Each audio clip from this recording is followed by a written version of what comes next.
తెలంగాణ రాష్ట్ర వ్యాప్తంగా ఉన్న తెలంగాణ ఉద్యమకారులకు తెలంగాణ యువత అందరికీ కూడా నమస్కారాలు. ఎందుకు నేను ఈ విషయాన్ని చెప్తున్నానంటే ఈరోజు తెలంగాణ రాష్ట్ర వ్యాప్తంగా కూడా తెలంగాణ యువత పూర్తి స్థాయిలో తిరగబడుతున్న తరుణం కనబడుతుంది. ఎందుకు తిరగబడుతుంది, ఆ అవసరం ఏంటి అనేది ఒకసారి మనం చూసే ప్రయత్నం అయితే చేద్దాం. వాస్తవ కోణాలను ఒకసారి మీ అందరికీ కూడా చెప్పే ప్రయత్నం అయితే చేస్తాను. ఒకసారి మీరు అందరూ కూడా చూడొచ్చు, తెలంగాణ రాష్ట్ర వ్యాప్తంగా కూడా ఇక్కడ ఆందోళన చేస్తున్న ఏఈ అభ్యర్థుల ఆందోళనకు సంబంధించి ఎందుకు వాళ్ళు మోకాళ్ళ మీద కూర్చోవలసి వచ్చింది, గాంధీ భవన్ అడ్డాగా వాళ్ళు ఎందుకున్నారు, ఒకసారి మనం మాట్లాడదాం. మీరు చాలా వరకు చూడొచ్చు, ప్రముఖంగా చెప్పబడే మేము ప్రశ్నించే గొంతుకలు అనుకోవచ్చు, ఇంకా ఇతరత్ర ఎవరైనా అనుకోవచ్చు, ఈ వార్త ఏ ఛానల్లో కూడా కనిపించలే. అంటే కాంగ్రెస్ పార్టీ మోకాళ్లకు నీళ్లు తాగుతున్నారా, లేకపోతే కాంగ్రెస్ పార్టీకి సంబంధించి భజన చేస్తున్నారా అనేది ఒకసారి మీరు అందరూ ఆలోచించాలి. ఏఈ అభ్యర్థుల ఆందోళన, రిజల్ట్స్ ప్రకటించాలని మోకాళ్లపై కూర్చొని నిరసన. నియామక పత్రాలు ఎప్పుడు ఇస్తారు హరీష్ రావు. సర్టిఫికేట్ల వెరిఫికేషన్ పూర్తయి 3 నెలలు దాటిన అసిస్టెంట్ ఎగ్జిక్యూటివ్ ఇంజనీర్స్ ఏఈఈ తుది ఫలితాలను ప్రకటించకపోవడం, పోస్టింగ్ ఆర్డర్లు ఇవ్వకపోవడంపై నిరుద్యోగులు నిరసనకు దిగారు. మంగళవారం గాంధీ భవన్ ముందు మోకాళ్లపై కూర్చొని ధర్నా చేశారు. తెలంగాణ పబ్లిక్ సర్వీస్ కమిషన్ ఆఫీస్ను వారు ముట్టడించారు అంటూ కూడా చెప్పిన పరిస్థితి కనబడుతుంది. ఎందుకు? కేవలం వాళ్ళు నియామక పత్రాలు ఎప్పుడు ఇస్తారు, సర్టిఫికేట్లు ఎగ్జామ్ రాసిళ్ళు, రిజల్ట్స్ వచ్చినాయి, సర్టిఫికేట్ల వెరిఫికేషన్ అయింది, కేవలం తుది ఫలితాలను ప్రకటించకపోవడంతో వాళ్ళ యొక్క పోస్టింగ్ ఆర్డర్లు ఇవ్వకపోవడంతో ఆందోళన వ్యక్తం చేస్తున్న పరిస్థితి కనబడుతుంది. ఒకసారి మీరు అందరూ కూడా ఇవన్నీ కూడా ఆలోచించండి తెలంగాణ బిడ్డలారా. ఇక ఒక్కసారి ఇక్కడ చూడురు, ఇక్కడ వాళ్ళు సర్టిఫికేట్ల వెరిఫికేషన్ పూర్తయి 3 నెలలు దాటింది. ఇక్కడ అసిస్టెంట్ ఎగ్జిక్యూటివ్ ఇంజనీర్స్కు సంబంధించి తుది ఫలితాలను ప్రకటించకపోవడం, పోస్టింగ్ ఆర్డర్లు ఇవ్వకపోవడంపై నిరుద్యోగులు నిరసనకు దిగిన పరిస్థితి కనబడుతుంది. అంటే తెలంగాణ రాష్ట్ర వ్యాప్తంగా చాలామంది కూడా ఇంకా ఆందోళన వ్యక్తం చేస్తున్న పరిస్థితి కనబడింది.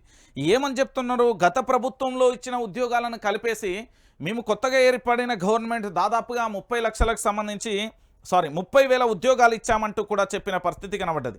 మరి దీనికోసం వీళ్ళు ఇంతలా ఏం చేసిర్రు అనేది కూడా ఒకసారి మీరు అందరూ కూడా ఆలోచించాలి. కాంగ్రెస్ ప్రభుత్వం కొత్తగా ఏర్పడిందా, సెకండరీ ఏర్పడిందా, ఈ విషయాన్ని అంతా పక్కన పెడితే ఈరోజు ఆందోళన వ్యక్తం చేయాల్సిన పరిస్థితి ఏర్పడింది అనేది అయితే వాస్తవం. ఈరోజు తెలంగాణ రాష్ట్ర వ్యాప్తంగా ఎటువైపు చూసినా ఎక్కడ చూసినా కూడా ఒకటే నినాదం కనబడుతుంది. యువతకు సంబంధించిన భయంకరమైన ఆందోళన కనబడుతుంది. యువతకు సంబంధించి చాలా నిరసన కార్యక్రమాలు కనబడుతున్నాయి. యువతకు సంబంధించి ఎట్లున్నదో కూడా మీరు చూస్తున్న పరిస్థితి కనబడుతుంది. దానికి సంబంధించిన ప్రధానమైన అంశం ఇదైతే. దీని పక్కనే నిన్న రాష్ట్ర ముఖ్యమంత్రి గారి నివాసాన్ని ముట్టడించిళ్ళు. వేతన వెతలు తీర్చేదెన్నడు. 3 నెలలుగా ప్రభుత్వం వేతనాలు చెల్లించడం లేదు. సీఎం నివాసానికి తరలి వచ్చిన నిజామాబాద్ ఏఎన్ఎంలు అంటూ కూడా చూసిన పరిస్థితి కనబడుతుంది. వాళ్లకు 3 నెలలుగా జీతాలు లేవట. మీరందరూ ఒకసారి ఆలోచించండి. ఈ రాష్ట్రానికి సంబంధించిన ముఖ్యమంత్రి, మంత్రులు, ఎమ్మెల్యేలు వాళ్ళకు కావాల్సిన నెల జీతాలు, వాళ్ళ యొక్క గౌరవ అలవెన్సులు, వాళ్ళకు రావాల్సినవి అన్నీ కూడా తీసుకుంటున్నారు. మరి వీళ్ళు ప్రజల కోసం పనిచేస్తున్నారు, ప్రభుత్వ శాఖల కోసం పనిచేస్తున్నారు. ఏఎన్ఎంలకు సంబంధించి వీళ్ళకు వేతనాలు ఇవ్వకపోవడం ఎంతవరకు కరెక్ట్ ఒకసారి మీరే ఆలోచించాలి. దాదాపుగా 3 నెలలుగా ఈ తెలంగాణ ఆడబిడ్డలు అరిగోసబడతా ఉంటే కనీసం వాళ్లకు జీతాలు ఇవ్వకపోగా వాళ్ళని అనేక రకంగా పై అధికారులు ఇబ్బందులు పెడుతున్నారంటూ కూడా ఆందోళన వ్యక్తం చేస్తున్న పరిస్థితి కనబడుతుంది. అంటే తెలంగాణలో వ్యతిరేకత ఏ స్థాయిలో ఉంది అని నేను చెప్పట్లేదు.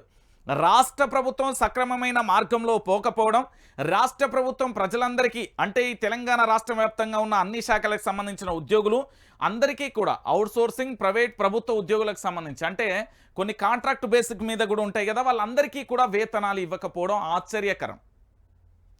చూడండి, ఇక్కడేమో గాంధీ భవన్ ముందు ఆందోళన వ్యక్తం చేస్తే ఇక్కడ ఏకంగా సీఎం రేవంత్ రెడ్డి ఇంటి ముంగడికి వచ్చిన పరిస్థితి కనబడుతుంది. ఇక్కడ గురుకుల అభ్యర్థుల మొర వినండి. నియామకాలలో అవకతవకలపై చర్యలు తీసుకోవాలని ధర్నా. ముఖ్యమంత్రి రేవంత్ రెడ్డి నివాసం వద్ద మోకాళ్లపై కూర్చొని నిరసన వ్యక్తం చేస్తున్న పరిస్థితి కనబడ్డది. అంటే ఇంత దారుణమైన పరిస్థితి మీరు ఎప్పుడైనా చూసిరా? ఏకకాలంలో ఒకే రోజు పూర్తి స్థాయిలో రాష్ట్ర ముఖ్యమంత్రిగా ఉన్న యనుమల రేవంత్ రెడ్డి నివాసానికి సంబంధించి ఆందోళన వ్యక్తం చేయడం, ఓ పక్కన గురుకులాలకు సంబంధించి పాఠాలు బోధించాల్సిన ఉపాధ్యాయులు ఆ విధంగా, ఇక్కడ ఆ పూర్తి స్థాయిలో ఏదైనా ప్రాథమిక వైద్యానికి సంబంధించి ఇక్కడ వీళ్ళైనా, దాంతోపాటు కరెంటుకు సంబంధించిన వీళ్ళైనా పూర్తి స్థాయిలో కూడా ఇక్కడ అంటే ముగ్గురు వ్యక్తులు అంటే 3 డిపార్ట్మెంట్లకు సంబంధించి పూర్తి స్థాయిలో ఎట్లున్నదో ఆందోళన ఒకసారి మీరు అందరూ ఆలోచించాలి. తెలంగాణలో ఈ స్థాయిలో ఉన్నా కూడా ఇప్పుడు ఏమీ జరగట్లేదు, అంతా కడిగిన ఆనిముత్యాలే అనడం ఇది చాలా శుద్ధ అబద్ధం. మీరందరూ ఆలోచించాలి దయచేసి.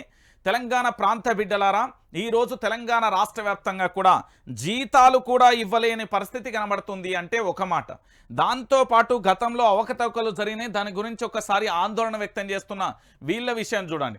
దాంతోపాటు ఆల్రెడీ ఎగ్జామ్స్ అయిపోయినాయి, రిజల్ట్స్ వచ్చింది, సర్టిఫికేషన్ వెరిఫికేషన్ పూర్తయింది, అసిస్టెంట్ ఎగ్జిక్యూటివ్ ఇంజనీర్కు సంబంధించి పోస్టింగ్ ఆర్డర్లు ఇవ్వకపోవడం పైన వీళ్ళు ఆందోళన వ్యక్తం చేస్తున్న పరిస్థితి కనబడుతుంది.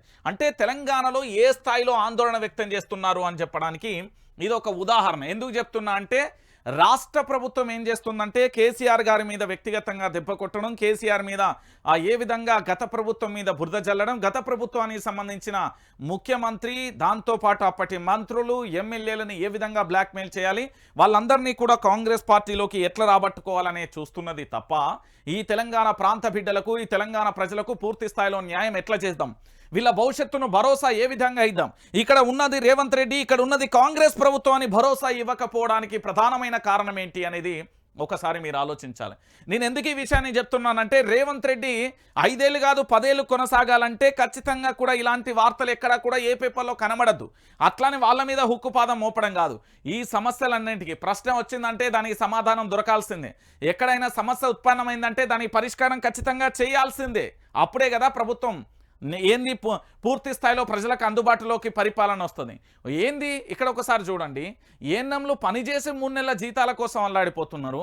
వాళ్ళేమో నియామకాల మీద అవకతవకలు జరిగినాయి సార్, ఒకసారి మా మొర వినండి అని వాళ్ళు అంటారు. ఇక్కడ మా ఫలితాలు వెల్లడించండి అని వీళ్ళు చెప్తున్న పరిస్థితి కనబడుతుంది. అంటే ఒకసారి తెలంగాణ రాష్ట్ర వ్యాప్తంగా ఏం జరుగుతుందో చూడొచ్చు. ఇక మంత్రులకు ల్యాండ్ క్రూజర్స్, అత్యాధునిక మోడల్ కార్లు కేటాయింపు, కొత్తవి కొన్నారా పాతవే ఇచ్చారా, సర్కారు దుబారాపై నెటిజన్ల విసిర్లు అంటూ కూడా చూసిన పరిస్థితి కనబడుతుంది. దీని మీద పెద్ద పంచాయతీ జరిగింది. మీ అందరికీ తెలుసో లేదో, ఏంది తెలంగాణ రాష్ట్రంలో కొత్త ప్రభుత్వం ఏర్పడిన తర్వాత దీని మీద పెద్ద భారీ ఎత్తున ఒక ప్రచారం జరిగింది, భారీ ఎత్తున కూడా పంచాయతీ జరిగింది. నేనేమంటున్నానంటే తెలంగాణ బిడ్డలారా, మంత్రులకు సంబంధించిన ఈ ల్యాండ్ క్రూజర్స్ ఏవైతే ఉన్నాయో ఇవి రాష్ట్ర ముఖ్యమంత్రి గారు మరొకసారి ఏంది ప్రమాణ స్వీకారం చేయడానికి దానికి సంబంధించిన మరమ్మతులే కావచ్చు, లేకపోతే కొత్త కొనుగోలు చేయడం కానీ ఇవన్నీ కూడా జరిగిన విషయం మీ అందరికీ తెలిసిందే. అప్పుడు పెద్ద దుబారా దాదాపు 66 కోట్లు పెట్టి కొన్నాడు కేసీఆర్, ప్రజాధనాన్ని దుర్వినియోగం చేసిండు అంటూ రకరకాలుగా ప్రచారం చేసేళ్ళు. నేనేమంటున్నానంటే నిజంగా ప్రచారానికి సంబంధించి ఒక ఆయుధంగా వాడుకున్నారా, లేకపోతే కేసీఆర్ మీద బురద జల్లడం కోసమా, లేకపోతే పూర్తి స్థాయిలో కేసీఆర్ ఇన్ని రకాలుగా దుబారా ఖర్చు చేసిండనా, లేకపోతే దేనికోసం దీన్ని ప్రచార ఆర్భాటంగా వాడుకున్నారు? ఈరోజు ఇదే ల్యాండ్ క్రూజర్లకు సంబంధించి మరి ముఖ్యమంత్రి గారు వాడొచ్చు కదా, ముఖ్యమంత్రి కాకుండా మంత్రులకు ఎందుకు ఇస్తాడు? ఒకసారి మీరు అందరూ ఆలోచించాలి. ఇంత అత్యాధునికమైన టెక్నాలజీని ఉపయోగించి బుల్లెట్ ప్రూఫ్లతోని రకరకాలుగా ముఖ్యమంత్రి కాన్వాయ్ అంటే ఏ తారా స్థాయిలో ఉంటుందో మీ అందరికీ తెలుసు. ఇలాంటి వెహికల్లను మంత్రులకు కేటాయించడం ఏంది అనేది తెలంగాణ ప్రాంత బిడ్డలు కూడా ఈరోజు అడుగుతున్నారు ముఖ్యమంత్రి గారిని. మీరు కూడా దుబారా ఖర్చు చేస్తున్నారా అనే అంశానికి సంబంధించి చర్చనీయాంశంగా కూడా మారుతున్న పరిస్థితి కనబడుతుంది. ఇక నిన్న చంద్రబాబు గారు కొన్ని మాటలు మాట్లాడి చాలా ఇబ్బందికరం అనిపించింది. ఒకసారి ఏనూరి 7 తెలంగాణ మండలాలు ఇస్తేనే ప్రమాణం చేస్తా, ఏంది నా ఒత్తిడితోనే మోదీ ఆగమేఘాలపై ముంపు మండలాల ఆర్డినెన్స్ తెచ్చారు, మోదీ బాబు ములాఖత్ మరోసారి బట్టబయలు, లేకపోతే సీఎంగా ప్రమాణం చేయబోనని చెప్పా. 2014 నాటి విషయాన్ని వెల్లడించిన చంద్రబాబు, పురిటిగడ్డ నుంచి మండలాలు లాగేసిన ప్రధాని, టీడీపీతో సఖ్యత కోసమే తెలంగాణకు అన్యాయం, బాబు నోటి వెంటే అసలు వాస్తవం బట్టబయలు, మండలాలని వెనక్కి తెస్తామంటూ మేనిఫెస్టోలో పెట్టిన కాంగ్రెస్ ఇప్పుడు బాబు మాటపై మౌనం అంటూ కూడా చెప్పిన పరిస్థితి కనబడుతుంది. తెలంగాణలోని 7 మండలాలను ఇస్తేనే తాను ముఖ్యమంత్రిగా ప్రమాణ స్వీకారం చేస్తానని చెప్పడం వల్లనే 2014లో మోదీ ప్రభుత్వం వాటిని ఏపీలో విలీనం చేసిందని టీడీపీ అధినేత చంద్రబాబు నాయుడు గారు చెప్పారు. ఆంధ్రప్రదేశ్ నూతన ముఖ్యమంత్రిగా ప్రమాణ స్వీకారం చేయనున్న చంద్రబాబు మంగళవారం అమరావతిలో నిర్వహించిన టీడీపీ-ఎల్పీ సమావేశంలో ఆనాటి కుట్రకోణాన్ని బయటపెట్టిండు. 2014లో ఆంధ్రప్రదేశ్ ముఖ్యమంత్రిగా తాను, ప్రధానిగా నరేంద్ర మోడీ అధికారంలోకి వచ్చామని గుర్తు చేశారు. అయితే నాడు పోలవరం ప్రాజెక్టు కింద ముంపునకు గురయ్యే తెలంగాణలోని 7 మండలాలను ఏపీకి ఇస్తేనే తప్ప ముఖ్యమంత్రిగా ప్రమాణ స్వీకారం చేయబోనని చెప్పిండు. ఆయన ఏమని చెప్పిండట అంటే, నేను ఎప్పటి నుండో చెప్తున్నా, చాలా క్లియర్ కట్గా గుర్తుపెట్టుకోరి, ఆంధ్రప్రదేశ్కు సంబంధించిన ముఖ్యమంత్రిగా ప్రమాణ స్వీకారం చేయబోతున్న నారా చంద్రబాబు నాయుడు గారికి, అదేవిధంగా వాళ్ళ మంత్రిమండలికి, జనసేన అధినేత పవన్ కళ్యాణ్ వాళ్ళ ఆ మంత్రులకు సంబంధించి ఆంధ్రప్రదేశ్ ప్రజలందరికీ కూడా శుభాకాంక్షలు. క్లియర్ కట్ట. ఆంధ్రప్రదేశ్కు సంబంధించి కొత్త ప్రభుత్వ ఏర్పాటు, కొత్త ప్రభుత్వ ప్రమాణ స్వీకారోత్సవం ఇప్పుడు జరుగుతున్నది కనుక వాళ్ళందరికీ కూడా శుభాకాంక్షలు. నేనేమంటున్నానంటే, మీ యొక్క అధికారాలను, మీ యొక్క పరిధిని గుర్తుపెట్టుకొని పనిచేసుకోండి. మీ ఆంధ్రప్రదేశ్లో మీరు ఏమన్నా చేసుకోరు, మాకు సంబంధం లేదు. కానీ తెలంగాణ మీద కుట్రలు చేయడం, నిజంగా ఆనాడు ఆర్డినెన్సులు ఎంత శరవేగంగా వచ్చినాయంటే, ఈ 10 సంవత్సరాలలో ఆంధ్రప్రదేశ్ తెలంగాణకు సంబంధించిన ఏవైతే ఉమ్మడి ఆస్తులకు సంబంధించిన చర్చ ఇంకా ఒక కొలిక్కి రాలే, అది ఇంకా కొలిక్కి రాకుండా చర్చ కొనసాగుతూనే ఉంది. ఇప్పటి వరకు కూడా కనీసం తెలంగాణకు సంబంధించిన ఉమ్మడి ఆస్తులు, హైదరాబాద్కు సంబంధించిన రాజధాని విషయం అంటే మొన్నటితో గడువు అయిపోయింది. కానీ ఇక్కడ ఆస్తుల విభజన జరగలే. కానీ మన 7 మండలాలను ఆనాడు కావాలని విలీనం చేసుకున్నాడు చంద్రబాబు. చెప్పిన కదా, ఇది చంద్రబాబు నోటనే మీ అందరికీ కూడా వినబడింది. నారా చంద్రబాబు నాయుడు గారు స్వయంగా చెప్పిండు, నేను ముఖ్యమంత్రిగా ప్రమాణ స్వీకారం చేయాలంటే ఖచ్చితంగా 7 మండలాలను మా ఆంధ్రప్రదేశ్లో విలీనం చేస్తేనే నేను ప్రమాణ స్వీకారం చేస్తా, లేకపోతే ఎట్టి పరిస్థితులలో చేయనని ఆయన నోట ఆయనే చెప్పిన విషయాన్ని మీ అందరికీ అర్థమైందా? అంటే తెలంగాణ మీద ఎలాంటి కుట్రలు జరుగుతున్నాయి. మరి ఇప్పుడు కాంగ్రెస్ పార్టీ, ఇప్పుడు ప్రస్తుతం ఉన్న కాంగ్రెస్ పార్టీ రేవంత్ రెడ్డి గారు ఏం చెప్పిండో తెలుసా? రేవంత్ రెడ్డి గారి మేనిఫెస్టోలో మండలాలన్నింటినీ కూడా వెనక్కి తెస్తామంటూ కాంగ్రెస్ పార్టీ ఇప్పుడు మేనిఫెస్టోలో పెట్టింది. ఇక్కడ ముఖ్యమంత్రి గారేమో ఆంధ్రప్రదేశ్కు సంబంధించిన చంద్రబాబు నాయుడు గారు, అంటే రేవంత్ రెడ్డి గారి గురువు గారు. దాంతోపాటు తెలంగాణలో ముఖ్యమంత్రి ఎవరు? రేవంత్ రెడ్డి గారు. ఇద్దరు కూడా ఒకటే స్కూల్ కాబట్టి పెద్దగా పంచాయతీ ఉండదు అని మనం అనుకున్నాం. కానీ నేనేమని చెప్పిండు అంటే, నిన్న జరిగిన టీడీపీ ఎల్పీకి సంబంధించిన టీడీపీ ఎల్పీ సమావేశం జరిగింది కదా, ఆ పార్టీకి సంబంధించిన అధ్యక్షుని కూడా రకరకాలుగా ఉంటాయి కదా, ఇక నిన్న పంచాయతీ, దాంట్లో ఈ విషయాలన్నింటినీ కూడా తన నోట తానే ఉచ్చరించిన పరిస్థితి కనబడింది. అంటే తెలంగాణపై ఎలాంటి కుట్రలు జరిగినాయి అనేది ఒకసారి మీరు అందరూ కూడా, బహుశా మేధావులందరూ మౌనంగా ఉంటారు. ఎందుకంటే ఇప్పుడు వాళ్ళు మౌనం వహించక తప్పదు. ఎందుకంటే వాళ్ళు బందీలుగా అయిపోయారు, వాళ్ళు బానిసలుగా అయిపోయారు. ఈరోజు తెలంగాణ సమాజంలో మేధావులు అనే వ్యక్తులు నాకు తెలిసినంత వరకు బ్రతికున్న శవాల లెక్క తయారైపోయారు. ఎందుకు అంటే ప్రశ్నించరు. వాళ్ళకి కావాల్సింది ఏంటి అంటే పదవులు లేదా అధికారాలు, లేకపోతే బ్యాగులు, గింతే, ఇంతకు మించి ఏమీ మాట్లాడరు. ఇక్కడ క్లియర్ కట్గా మన తెలంగాణ మీద ఆనాడు కుట్రకోణం జరిగింది, ఇగో చంద్రబాబు నాయుడు గారు మాట్లాడారు అంటూ తెలంగాణలో ఎందుకు ఒక ధర్నా చేయలేకపోతారు? ఇదే తెలంగాణలో ఒక ఏంది రాస్తోరో దిష్టి బొమ్మలు దహనం చేయి, ఇగో చంద్రబాబు నాయుడు గారు మాట్లాడిర్రు అని ఎందుకు తెలియలేకపోతున్నారు? ఈ రోజు కనుక అదే కేసీఆర్ ప్రభుత్వం ఉంటే దుమ్మెత్తిపోసే రకాలు. ఇంత క్లియర్ కట్గా కూడా నేను చెప్తున్నా అంటే ఒకసారి మీరందరూ కూడా ఆలోచించాలి. తెలంగాణ బిడ్డలారా, దయచేసి మీరందరూ కూడా ఆలోచించాలి. రేపు ఏం జరుగుతుంది అనేది కూడా మీరందరూ కూడా చూడాలి.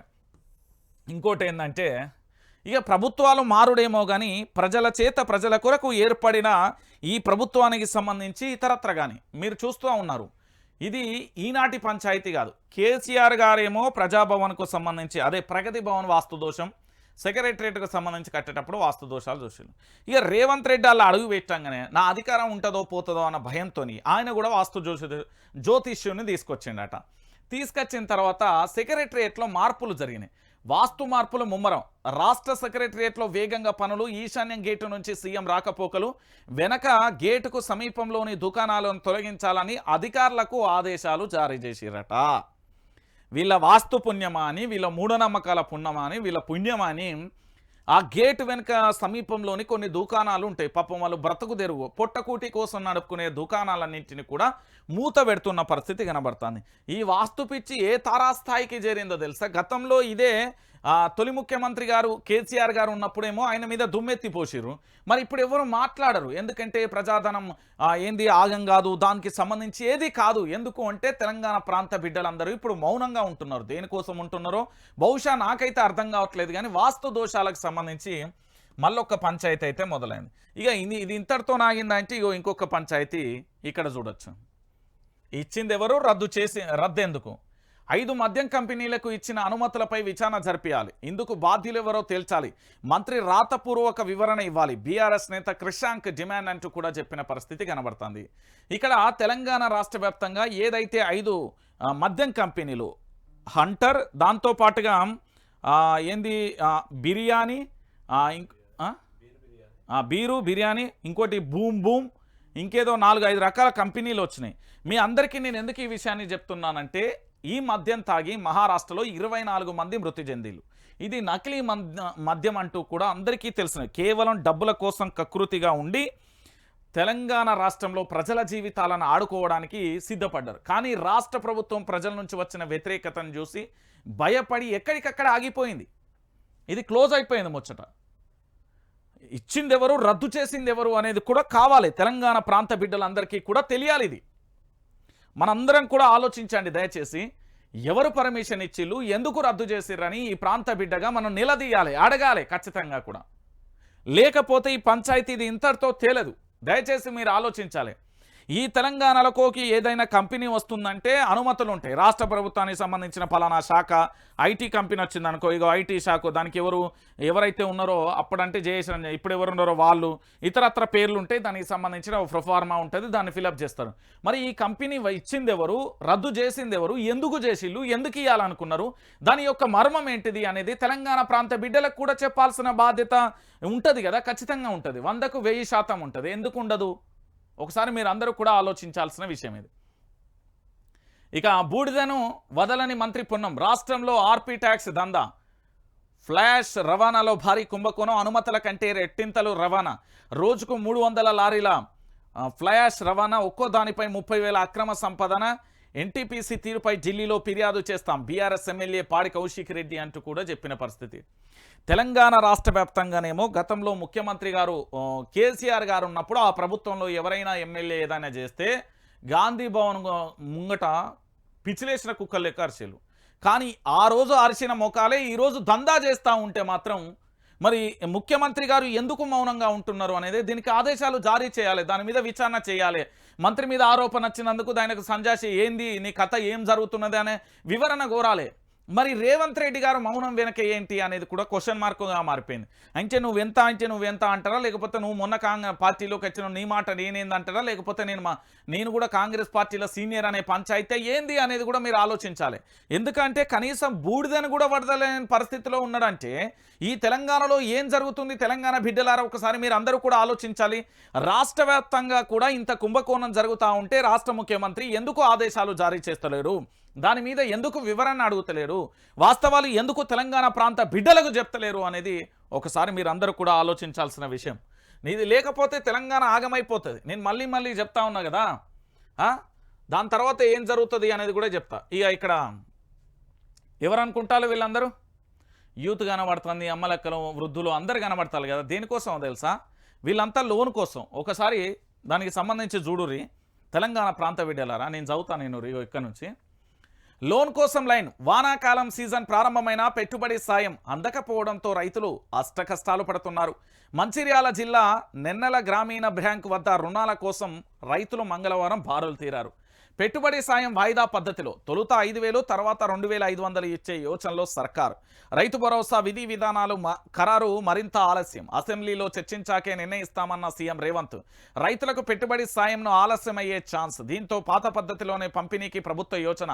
మార్గదర్శకాలపై వ్యవసాయ శాఖకు అందని ఆదేశాలు. సీజన్ ప్రారంభమవడంతో రైతుల ఆందోళన అంటూ కూడా మరో అంశానికి సంబంధించి కూడా చూస్తున్నారు. ఇక్కడ ఏంది రైతు బంధు. ఈ రైతు బంధుకు సంబంధించి పెట్టుబడి సాయం అంటే రైతు తాను విత్తనాలు వేసుకునేటప్పుడు ఆ విత్తనాలకు అయ్యే ఖర్చు కానీ, దానితో పాటు ఆ రైతు తన యొక్క ఇప్పుడు నాకు ఒక ఎకరం ఉన్నదండి, ఎగ్జాంపుల్ చెప్తున్నా. ఒక ఎకరానికి సంబంధించి ఫస్ట్ దుక్కి చదును చేసి, తర్వాత ఏంది ట్రాక్టర్ తెలిసి కల్టివేటర్ కొట్టించి, దాని తర్వాత గొర్రు కొట్టి, దాని తర్వాత చదును చేసి అచ్చు కొడతాం. అచ్చుకు ఇచ్చినప్పటి నుంచి మొదలవుతుంది కష్టం. విత్తనాలు తేవడానికి షాప్కు పోవాలి, ఫర్టిలైజర్ షాప్కు, లేదా గ్రోమర్ సెంటర్ అదొకటి ఉంటుంది కదా, అక్కడికి వెళ్ళాలి. లేకపోతే వడ్డీ వ్యాపారి దగ్గరికి వెళ్ళి నాకు ఒక 10,000 20,000 కావాలి, ఎంత? 3 రూపాయల 5 రూపాయల ఇంట్రెస్ట్లకు తెస్తారు. ఇదంతా వద్దని కేసీఆర్ ఏం చేసిండంటే ఎకరానికి గింత అని. నల్గొండ జిల్లాలో బోర్ల రామ్రెడ్డి అనేది మీకు గుర్తుండాలి. దాదాపుగా ఏంది వందలాది బోర్లేసి జీవితం ఎట్లాగమైందో కూడా చూసారు. తర్వాత కేసీఆర్ పాలనలో వచ్చిన తర్వాత నీళ్లు రావడం, కాస్తో కూస్తో అప్పులు నెరవేరిన పరిస్థితి కనబడుతుంది. అంటే రైతులకు భూమి ఉండి కూడా పెట్టుబడి కూడా పెట్టలేని, కనీసం పెట్టుబడికి డబ్బులు లేక వాళ్ళు వీళ్ళ దగ్గర ఇబ్బందులు పడుతున్న తరుణంలో పెట్టుబడి సాయం అనేది ఒకటి పుట్టుకొచ్చింది. ఈ పెట్టుబడి సాయం అనేది క్రమేపీ కనుమరుగైపోతుంది. మీరు అనుకుంటున్నారేమో కానీ ఇది క్రమేపీ కనుమరుగైపోతుంది. ఫస్ట్ ఏమో 5 ఎకరాల లోపు అంటారు, 10 ఎకరాల లోపు అంటారు, తర్వాత 2 ఎకరాలు అంటారు, 2 ఎకరాలకు 2500 అంటారు, 1500 అంటారు. ఇవన్నీ కూడా ఆగిపోతాయి. స్కీమ్లు అన్నీ కూడా ఆగిపోయే పరిస్థితి ఖచ్చితంగా వస్తుంది. భవిష్యత్తులో రైతులకు మాత్రం మొండి చేయి చూపెట్టడంలో ప్రభుత్వం ఆరితేరుతుంది. ఆ తర్వాత మోసపోయిన తర్వాత మనదేమున్నది, ఒక గొర్రె పోయి బాయిలో పడితే అన్ని గొర్రెలు పోయి బాయిలో పడ్డట్టు నిన్న గదే జరిగిందిగా, ఏముంటుందిలే ఇయ్యాలనే కాడికి ఇక్కడ తెలంగాణలో టాపిక్ డైవర్షన్ అవుతా ఉన్న పరిస్థితి కనబడుతుంది. తెలంగాణ రైతాంగం కూడా ముక్తకంఠంతో దాదాపు 60 లక్షల మంది రైతులందరూ ఆలోచించాల్సిన విషయం ఏంటి అంటే, ఈరోజు పెట్టుబడి సాయం అనేది చాలా కుటుంబాలలో కూడా భరోసానిచ్చింది. కొన్ని కుటుంబాలలో ఇంటికి ఎనగర్ర ఎంత ముఖ్యమో ఆ ఇంటికి సంబంధించి పెట్టుబడి సాయం కూడా కొన్ని సందర్భాలలో ఆ యజమానికి అంత ఏంది అంటే అవసరం కాదు, అంత అవసరంగా మారిపోయిన పరిస్థితి, అంత ఇంపార్టెంట్ అయిపోయింది. ఈరోజు పెట్టుబడి సాయం రైతుకు బంధుకు సంబంధించి రాక రైతుల తిప్పలు మామూలుగా కాదు. బ్యాంకులలో పోయి రుణాలు అడుగుతున్నారు, ఆగమాగం అడివడివి గోస. నేను చెప్తున్నా కదా, ఇప్పుడు మనం చేయాల్సింది ఏంది అంటే ఒక మంచి మాట చెప్తున్నా. ఏంటిది అంటే, ఎవడి పాలయ్యింది రో తెలంగాణ, ఎవడేలుతున్నాడు రో తెలంగాణ అనే పాట ఏదైతే ఉందో ఇప్పుడు మొదలుపెట్టి వాడన గ్రామాన మండల జిల్లాలలో లొల్లి పెట్టాలి. అసలు ఇప్పుడు ఆ పాట ఉపయోగం. నేను చెప్తున్నా కదా, 7 మండలాలు ఇస్తేనే నేను రాష్ట్ర ముఖ్యమంత్రిగా ప్రమాణ స్వీకారం చేస్తా అని, ఆర్డినెన్స్ వచ్చిన తర్వాత ప్రమాణ స్వీకారం చేసిన అని నారా చంద్రబాబు నాయుడు గారు కుండ బద్దలు కొట్టినట్టు చెప్పిండు. ఈరోజు రైతులకు సంబంధించిన రైతు బంధు వస్తలేదు, రైతులకు సంబంధించి ఇబ్బందులు పడుతున్నాం, నానా యాగి చేస్తూ ఉన్నాం. కానీ మనకేం కష్టం వచ్చింది అని అనుకుంటున్నారు. డబ్బున్నోడు మంచిగానే బతుకుతాడు, మరి మాలాంటి పేద మధ్యతరగతి కుటుంబాల పరిస్థితి ఏంది? ఈరోజు పెట్టుబడి లేక రైతన్న అరిగోసపడతా ఉన్నాడు. పెట్టుబడి ఇయ్యక సకాలంలో పూర్తి స్థాయిలో ఇబ్బందులు పడుతున్న పరిస్థితి కనబడతాను. ఇక ఇంతకంటే దారుణమైన ముచ్చట ఇంకేమైనా ఉన్నదా అంటే ఇక ఏం చెప్పలేం. ఎందుకు నేను ఈ విషయాన్ని చెప్తున్నా అనేది ఒకసారి కూడా మీరు ఆలోచించాల్సిన పరిస్థితి అయితే ఏర్పడుతుంది. ఇక దాంతోపాటుగా నిన్నట్టుండి కేసీఆర్ మీద ఒక ప్రచారం జరుగుతున్నది. ఏంది మీ అందరికీ తెలిసిన విషయమే. ఇగో ఇది కేసీఆర్కు నోటీసులు. ఏంటిది ఈ విషయం? నేను మళ్ళీ చెప్తా ఉన్నాండి, ఒకసారి జూమ్ చేసుకో, చూపెట్టు, తెలంగాణ ప్రాంత బిడ్డలందరూ చూడాలి. కేసీఆర్కు నోటీసులు, ఇది మీకు క్లియర్ కట్గా కూడా కనబడుతుంది. ఛత్తీస్గఢ్ విద్యుత్ కొనుగోళ్ల వ్యవహారంపై యాదాద్రి భద్రాద్రి థర్మల్ ప్లాంట్ నిర్మాణం పైన ఈ నెల 15లోగా రిప్లై ఇవ్వాలని కోరాం. వచ్చే నెల 30 వరకు గడువు కావాలన్న కేసీఆర్, గడువులోపు వివరణ ఇవ్వాలని మరోసారి స్పష్టం చేశాం. ఎంక్వైరీకి ఆలస్యం అవుతుందని చెప్పాం. జవాబుతో సంతృప్తి కాకుంటే వ్యక్తిగతంగా ఆయన్ను విచారిస్తాం. ఇప్పటి వరకు 25 మందికి నోటీసులు ఇచ్చాం. దాదాపు అందరి నుంచి సమాధానాలు వచ్చాయి. కమిషన్ చైర్మన్ జస్టిస్ నరసింహారెడ్డి వెల్లడి అంటూ కూడా చెప్పిన పరిస్థితి కనబడుతుంది. ఏంటిది అట అంటే దీంట్లో ఒకసారి ఉంటుంది. కేసీఆర్తో పాటు 24 మందికి నోటీసులు ఇచ్చారండి. ఈ 24 మందిని పక్కన పెట్టి కేసీఆర్ను మాత్రమే ప్రధానంగా తీసుకొస్తున్నారు. ఎందుకు అంటే రాష్ట్ర ముఖ్యమంత్రిగా పనిచేసిండు, ఈయన మీద అబాసు పాలు చేయాలి. ఇప్పుడు నాకున్న సమాచారం ఏంటంటే కేసీఆర్ను ఏదో వంక పెట్టి అరెస్ట్ చేయాలి, అటు కేటీఆర్ను అరెస్ట్ చేయాలి, అటు హరీష్ రావును అరెస్ట్ చేయాలనేది ఒక పంచాయతీ అయితే వాళ్ళ ప్లాన్ నడుస్తున్నది కాంగ్రెస్ పార్టీ. వాళ్ళు ఎందుకు చేస్తున్నారు అంటే వ్యక్తిగత కక్ష, వ్యక్తిగత రివెంజ్. ఇందులో విచారణలో భవిష్యత్తులో బట్టబాలు అయితే నేను చెప్తున్నా కదా, ఇగో ఇక్కడ కూడా చెప్తున్న పరిస్థితి కనబడుతుంది. కాళేశ్వరం నిర్మాణ సంస్థను పిలుస్తాం. ఇప్పటిదాకా కమిషన్కు 54 ఫిర్యాదులు, 2 రోజులలో 20 మందిని విచారించాం. ఈ నెల 25లోగా అఫిడవిట్లు ఇవ్వమన్నాం. తప్పుడు వివరాలు ఇస్తే చట్ట ప్రకారం చర్యలు. బ్యారేజీతో ప్రయోజనం లేదని పెంచింది. Judicial commission chairman justice PC ఏది ఘోష్ అట. బ్యారేజ్తో అవును, మొన్ననే తెలిసిపోయింది మాకు. ఒక్క ఎండా కొడితే ఎండాకాలంలో కనీసం పంటలకు నీళ్లు విడుదల చేయకపోతే తెలంగాణలో హైదరాబాదుతో పాటు అటు వరంగల్ కానీ చాలా జిల్లాలు కానీ తాగునీటి ఎద్దటి ఏ విధంగా ఇబ్బంది పడ్డాయి. పంటలకు సంబంధించి ఎండాకాలంలో కూడా మత్తళ్ళు దునికే చెరువులు ఎంత ఇబ్బంది పడ్డాయి అనేది యావత్తు తెలంగాణ సమాజం అంతా కూడా చూసింది. సారు మీరు నోటి మాట ఏమున్నది, బ్యారేజ్తో ఉపయోగం లేదంటే ఇది ఎంతవరకు? గోదావరి జలాలు అవి సముద్రంలో కలుస్తున్నాయి, బ్యారేజ్ కట్టిన తెలంగాణ ప్రాంతానికి తాగునీరుకు ఉపయోగపడుతున్నాయి. కాళేశ్వరం ప్రాజెక్ట్ అంటే ఒకటే కదా, సుందీళ్ళ బ్యారేజ్ ఉన్నాయి, అన్నారం బ్యారేజ్, మల్లన్న సాగర్ ఉన్నాయి. ఎన్ని బ్యారేజీలు లేవు, ఎన్ని కాలువలు లేవు? ఇవన్నీ పక్కన పెట్టి కేవలం అది ఒకటే దాని మీద నిర్మాణ సంస్థలను కూడా పిలుస్తామంటే, ఇప్పుడు సెక్రటరేట్గా ఇచ్చిండ్రు, రేపు పొద్దుగాల దాని మీద కూడా విచారణ చేస్తారు వీళ్ళు. ఇంకా హైలైట్ అద్భుతం ఏంటంటే రేపు పొద్దుగాల అంబేద్కర్ విగ్రహం ఉన్నది కదా, దాని మీద కూడా విచారణ చేస్తారు. అమరవీరుల స్మారక చిహ్నం ఉన్నది కదా, దాని మీద కూడా విచారణ చేస్తారు. వీళ్ళు చేయాలని ఆఖరికి ఎల్బీ నగర్లో ఫ్లైఓవర్లు కట్టిలు కదా, దాని మీద విచారణ చేసినా ఆశ్చర్యం లేదు. ఇంకా మీకు గమ్మత్తు విషయం ఏంటంటే ఆ హుస్సేన్ సాగర్కి సంబంధించి మొత్తం పాకురు లెక్క పచ్చగా పేరుకపోతే దాన్ని శుభ్రం చేస్తారు కదా, రేపు పొద్దుగాల దాని మీద కూడా విచారణ చేసినా ఆశ్చర్యం లేదండి తెలంగాణ ప్రజలారా. నేను ఎందుకు ఈ విషయాన్ని చెప్తున్నా అంటే కల్వకుంట్ల చంద్రశేఖరరావు అనే వ్యక్తి మంచోడా చెడ్డోడా ఏంది అనేది విచారణ సంస్థలలో తేలుతాయి. కానీ నేనేమంటున్నానంటే అసలు అవసరమే లేదని చెప్పడానికి అతనెవరు అనేది కూడా క్వశ్చన్ మార్క్. ఇగో తప్పు జరిగింది అంటే ఖచ్చితంగా విచారణ చేస్తారు. దోష నిర్దోష అనేది అవి రాజ్యాంగబద్ధమైన సంస్థలు ఏవైతే ఉన్నాయో అవి తేల్చేస్తుంది. కానీ వీళ్ళు ముందుగాలే ఒక స్టేట్మెంట్ అనేది ఇచ్చేసి ఏదో జరుగుతున్నది అనే ప్రయత్నం నిన్నటి దాకా నుండి చూస్తున్నా. ఏదో కేసీఆర్ రాజకీయాలకు గుడ్ బై అని చెప్తాడు. ఆయన ఎందుకు చెప్తాడు బై? చాలా క్లియర్గా చెప్పిండు, తెలంగాణ నేను బ్రతికున్నంత వరకు, నా చివరి శ్వాస వరకు తెలంగాణ రాష్ట్రం కోసం, తెలంగాణ ప్రయోజనాల కోసం, తెలంగాణ ప్రాంతం కోసం, తెలంగాణ ప్రజల కోసం నేను నిరంతరాయంగా పనిచేస్తూనే ఉంటా అని కూడా చెప్పిండు.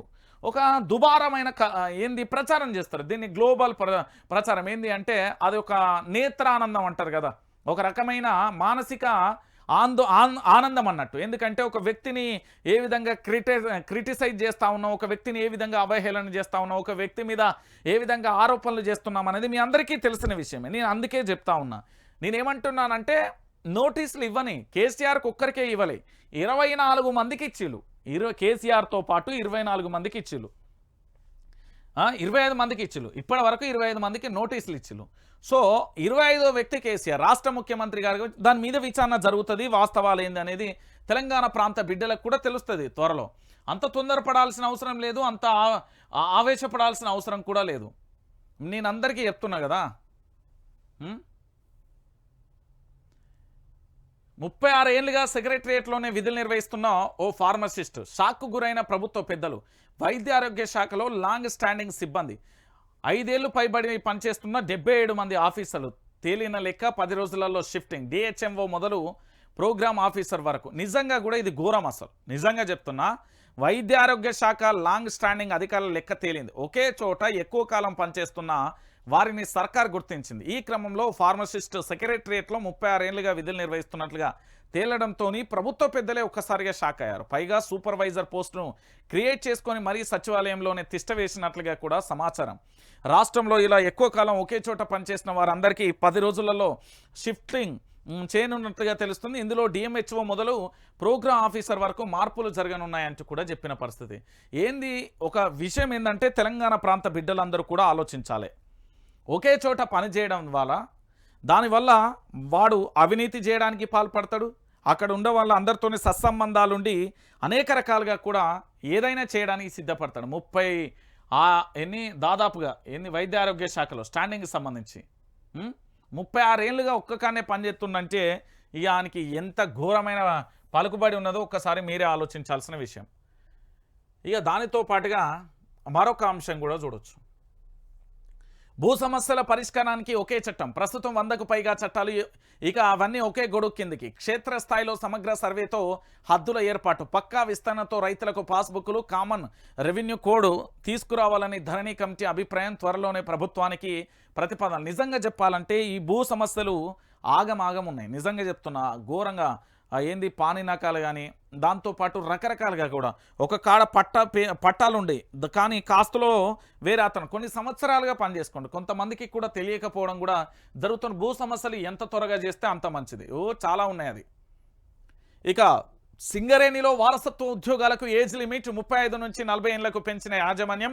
2018 మార్చి నుంచి వర్తింపు. సింగరేణి సీఎండి బలరాం ఉత్తర్వులు. దాదాపు 700 మందికి లబ్ధి.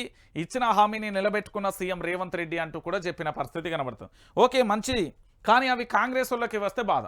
అందరికీ రావాలి, సమన్యాయం జరగాలి. ఇక్కడ కూడా ఉంటాయి వాళ్ళకు ఆర్గనైజేషన్స్ ఉంటాయి. ఈడ కూడా పెద్ద పంచాయతీ ఉంటుంది, మీ అందరికీ తెలిసిన విషయమే.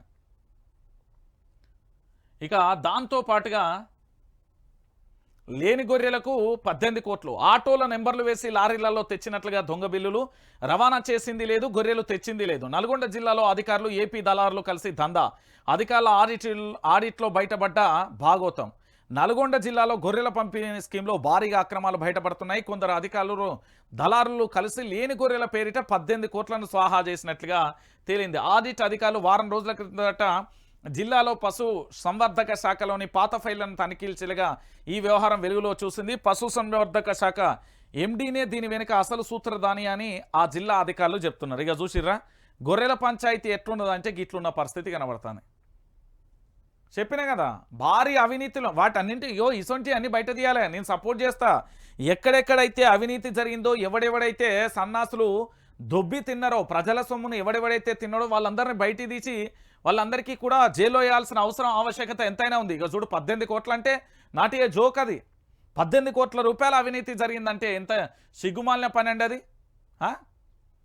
ఇక నిట్టిపై ఎన్సిటిఏకు సుప్రీం నోటీసులు. ఎగ్జామ్ రద్దు పిటిషన్పై వివరణ కోరిన బెంచ్ పరీక్ష రద్దు అంతా సులభం కాదని కామెంట్. కౌన్సిలింగ్పై స్టే విధించేందుకు నిరాకరణ. అడ్మిషన్లు ఆపాలని పట్టుబడితే పిటిషన్ కొట్టివేస్తామన్న కోర్టు అంటూ కూడా ప్రధాన అంశానికి సంబంధించి కూడా హైలైట్ చేసిన పరిస్థితి. ఇక దీని మీద పంచాయతీ దేశవ్యాప్తంగా కూడా జరుగుతున్న విషయం మీ అందరికీ తెలిసిన విషయమే. ఇక దాంట్లో ఏముంటుంది?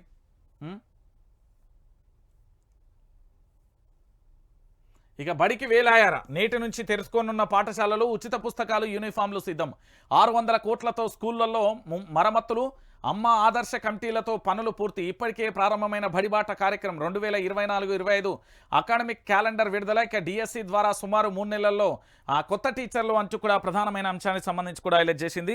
సో మొత్తానికి బళ్ళు మాత్రమే ఎక్కడనే ఉన్నాయి. బడులకు సంబంధించి ఎట్లున్నది అనేది కూడా మీరు చూస్తున్నారు. బళ్ళకు సంబంధించి మరమ్మతులు అయితే నోచుకోలే. ఎక్కడి పరిస్థితి ఎక్కడ వేసిన గొంగడి అక్కడే ఉన్నది. ఇక బళ్ళే ఎట్లుంటాయి పాఠాలు ఏం కథ అనేది రేపటి నుండి మనం పోదాం. దాని గురించి కూడా చూడాలి. తెలంగాణ ప్రాంత బిడ్డలందరికీ కూడా చెప్పాల్సిన అవసరం ఆవశ్యకత ఉన్న పరిస్థితి అయితే కనబడుతుంది.